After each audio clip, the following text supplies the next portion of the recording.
The harp is one of the oldest string instruments, originating in the Middle East as early as 3000 BC. Harps began appearing in Europe in the 700s. They initially had a curved pillar, but by 1500, this had evolved into a sturdier, straight pillar that could support more tension. As music became more sophisticated, a second row of strings was added, as well as a pitch-raising mechanism enabling the orchestral harp to produce more notes.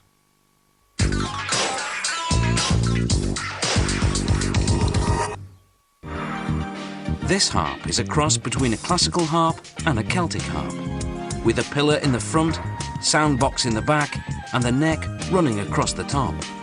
The sides of the sound box are called ribs. They're made from 7mm thick pieces of solid poplar.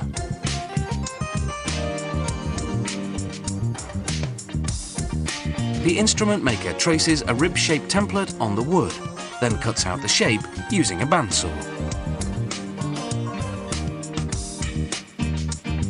He clamps them onto his work table, then with a plane makes them symmetrical. Now he draws 3 lines across each rib to mark where he'll cut slots. We'll see what those slots are for later on. Next, a notched strip of wood called a lining is glued to the curved side of the rib. The lining enlarges the gluable surface, making it easier to assemble. The notches enable the lining to bend to the curved shape.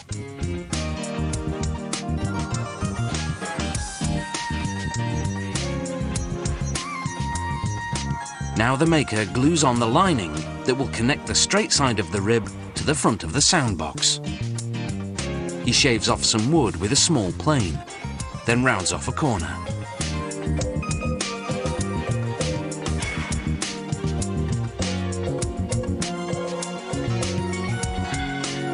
He planes the back of the lining as well, removing a corner to flatten it. Trimming the linings reduces the final weight of the instrument.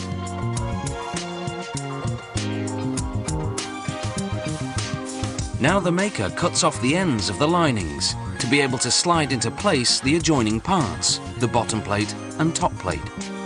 They're made of Russian plywood, which is a piece of plywood sandwiched between 3mm thick sheets of birch wood. He glues the top plate into place, then clamps it. He does the same with the bottom plate. The back of the sound box is closed with a piece called the back plate. It's also cut from Russian plywood. He glues it onto the lining, applying pressure with a tight rubber strapping. When the glue dries about an hour later and the strapping comes off, the location of the sound holes are marked. The harp maker constructs the top plate from solid spruce. He lays the pieces down from widest to narrowest and then glues on a reinforcement strip made of solid maple. The strings pass through a strip on the outside and inside. This prevents the tension from rupturing the top plate.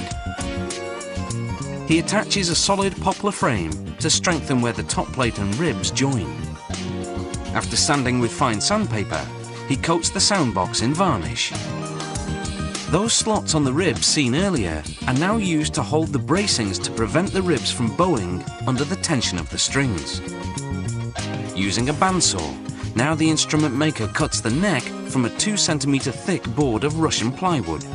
He makes a slot for gluing the pillar, also made of Russian plywood. Once the varnish on the neck and pillar are dry, he hammers in pins for the strings. This type of harp has 34 strings. Brass bridge pins space them evenly apart. Steel zither pins adjust the tension for tuning. A wooden guide is used to hammer the pins to a uniform depth. The 3 finished pieces fit together with dowels and slots, with the joints secured with glue and a long screw through the pillar. Strength is critical.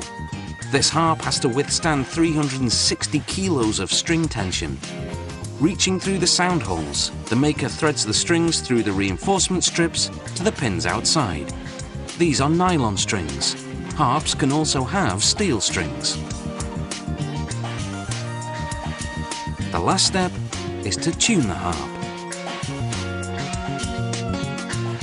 All is now ready for the rhapsody to begin.